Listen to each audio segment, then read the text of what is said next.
Welcome back to the channel. This week is about a topic that I have been secretly investigating for probably 6 to 8 months. And I say investigating because I have been looking at purchasing these beautiful Ray-Ban collab Meta glasses. These are smart glasses. Okay, what are smart glasses? What makes them smart? Well, these ones have an integrated camera. They have open air speakers on the top and the bottom of each of the arms. And they have open AI technology within them. It's connected to your phone via Bluetooth, and then obviously it would utilize the Wi-Fi or cellular data that's connected to your cell phone. What does that mean? Well, it means that whatever you would Google search, you could ask the glasses by simply saying, "Hey Meta." I was even interested in the first version of the famous Wayfarers style of Ray-Bans, but then they came out with the version 2 that was much better, much more integrated with your phone and your ability to ask questions, things like that. So it was a big step up for Meta and Ray-Ban, and there's so many more styles now. That was really a hard part of it for me because I do love glasses, checking out all of the various styles and the colors. Here I went and bought my glasses. In Canada, the price was $450. Outside of buying them on the Meta or Ray-Ban website, Sunglass Hut has the contract to distribute smart glasses. Listen, I had tried them on so many times. As a consumer, when you're going over a couple $100, I really do take my time and research and see if I liked it. And honestly, I had probably gone into stores, duty-free.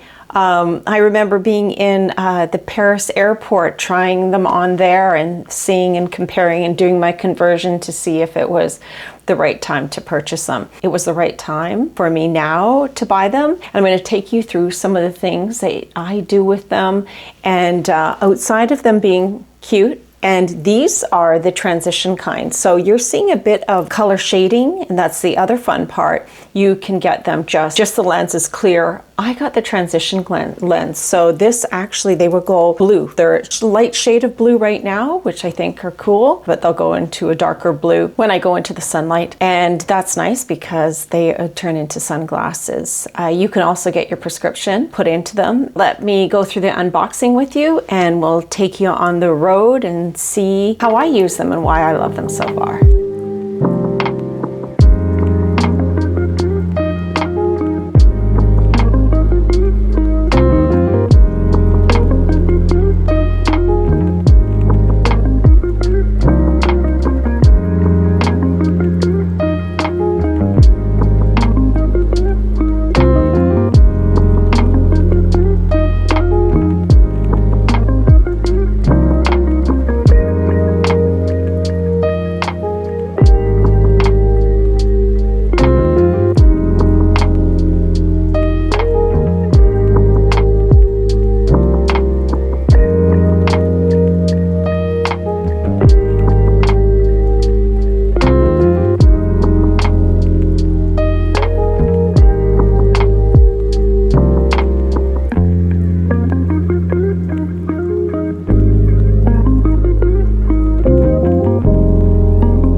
Hey Meta, at a hot oven of 400, how long will a pizza take? 400 degrees Fahrenheit. A pizza typically takes 12 to 15 minutes to cook, depending on the crust thickness and toppings.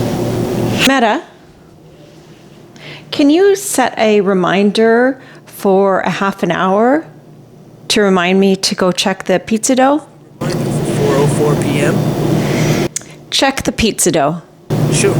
I'll remind you to check the pizza dough today at 4:04 p.m. Hey Meta, take a video.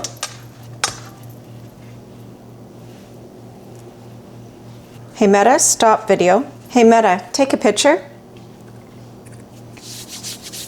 Hey Meta, look through my glasses and tell me why my jasmine is not growing. sun to partial shade and regular watering.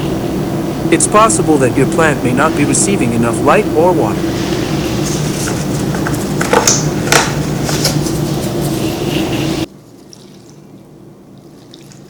Hey Meta, can you play from Spotify the Oprah Winfrey podcast? From Spotify, here's the podcast, The Oprah Podcast. Episode, The 3 Things EVRY Human Wants with Esther Perel, The Oprah Podcast. Be ashamed if you had sex, now you are ashamed if you don't. I think her greatest gift is her intuitive insight. Hey Meta, what movie should I go and see tonight? Consider checking out Hard Eyes, a horror romance film that's currently popular, or The Menu, a satirical black comedy horror film on Netflix. Can you tell me the closest theater to me? To continue, go to settings on your phone and make sure location access for the MetaView app is set to always and that precise location is turned on. As you can see, there is so much you can do with these glasses and I'm really enjoying them. It hasn't been that long. You can see just hands-free how easy it is to, one, trigger it to research something for you, to oh, just a minute, my glasses turned back on the Oprah podcast. So the neat part about them is that there is a button click here that's ever so small, but you can certainly, you know that it's your right hand, and one click of it is a picture. And if you hold it for 2 seconds, you'll see the blinking.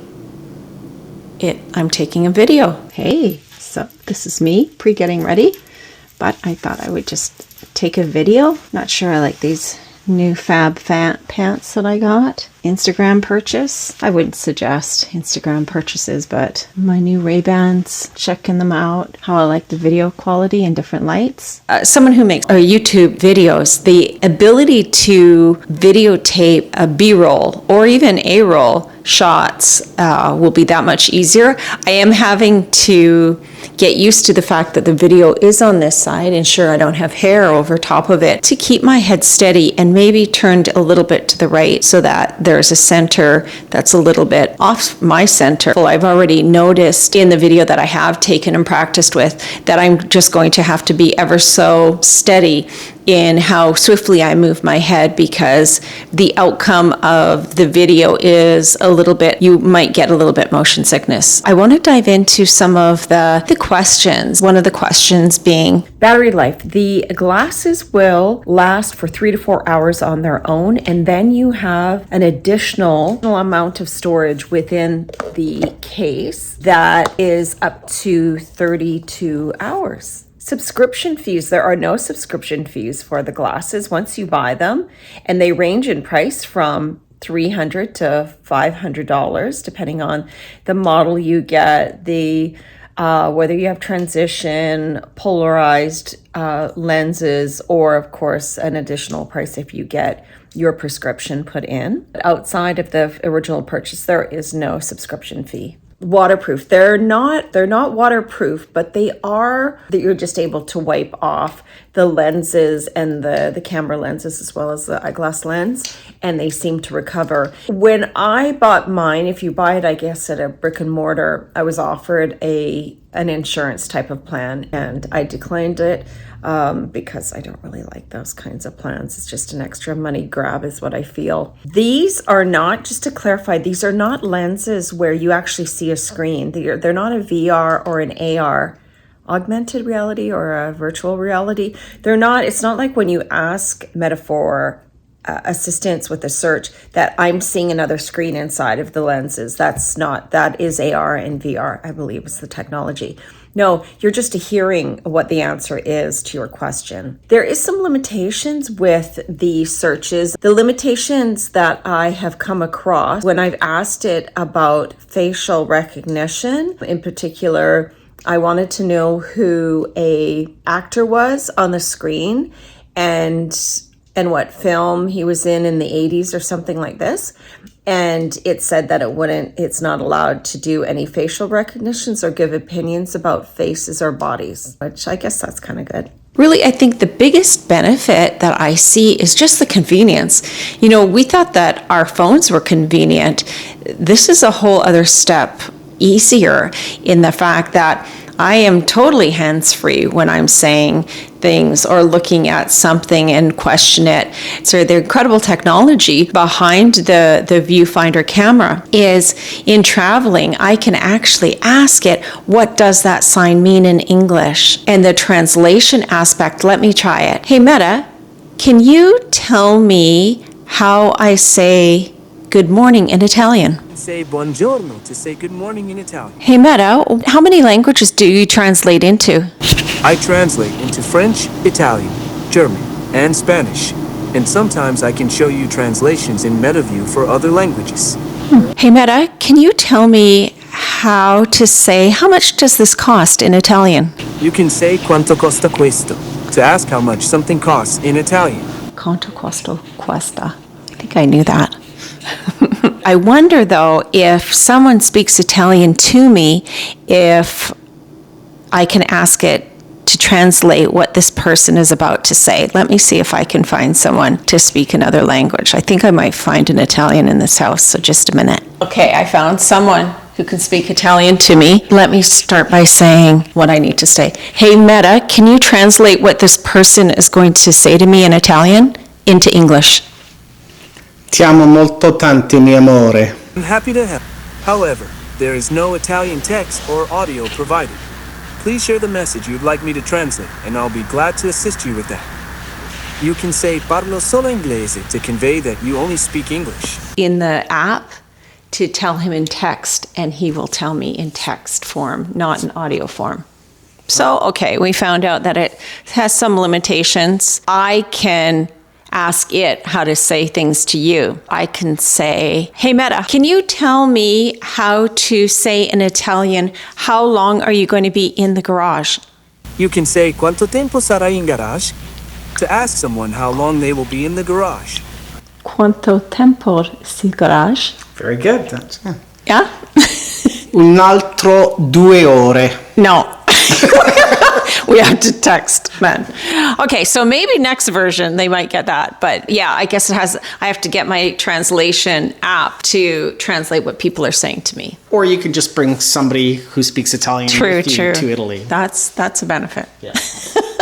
Okay, so one of the capabilities, as I mentioned, is when you're traveling, you can ask it about signage that I am looking at and for it to translate. So I looked around, I don't have anything in a different language, but maybe what I'll do, because I'm in the garage and my husband does have some signs, but let's just see what it tells me about this sign that I'm going to point the camera at. Hey Meta, can you tell me what this sign means that I'm looking at? This sign indicates that parking is not allowed on this street between 8 a.m. and 4 p.m. due to ongoing construction or maintenance work. Hey Meta, can you tell me what this sign means that I'm looking at? The sign is warning people to beware of a vicious beast. It's likely being used in a humorous or playful way, rather than an actual warning about a real animal. Wow, that was really good. Okay, while I'm still in the garage, I'm going to see if it can tell me what make and model and year this car. Okay, watch this. Hey Meta, can you tell me what the make, model, and year is of the car that I'm looking at? The car appears to be a Ford sedan from the early 1950s, possibly a Crestline or Custom Line model. It's likely between 1949 and 1952 based on its design features such as chrome trim, rounded fenders, and distinctive taillights. What is it? It's a 1951 Ford Deluxe. Deluxe. It said a Crestline. Crestline, very similar, just has different trim on it, so the body style is exactly the same. So they're pretty accurate. That was pretty accurate. Not bad. Not bad. Could you hear it when it was saying it to me? Not really. I could hear just like faint sound. Okay. All right. Okay. We're out of here. In summary, they really do give you the freedom without putting things on your ears. Oops. or in your ears, and you have the listening pleasure of whatever it is that you want to listen to, whether it be an audiobook, a podcast, or music. And that is really nice because it's really, there's almost a safety element to it because ability to listen is not totally blocked, which is really nice. And it is kind of funny. I was walking around listening to music the other day, and it's almost like your own personal score as you're going about your business, which is kind of funny. You don't actually you're used to having like earbuds or something in. Open air quality of the speakers is, although I'll do a zoom in of the speakers, you would think that they're not that effective, but they are super effective. And again, you can still hear when somebody calls you or they're saying something to you, you can easily just touch the side, put your music or your book or your podcast on pause, and then you release it when you're ready. And I love them so much. I love them more than I even thought I loved them before purchasing them.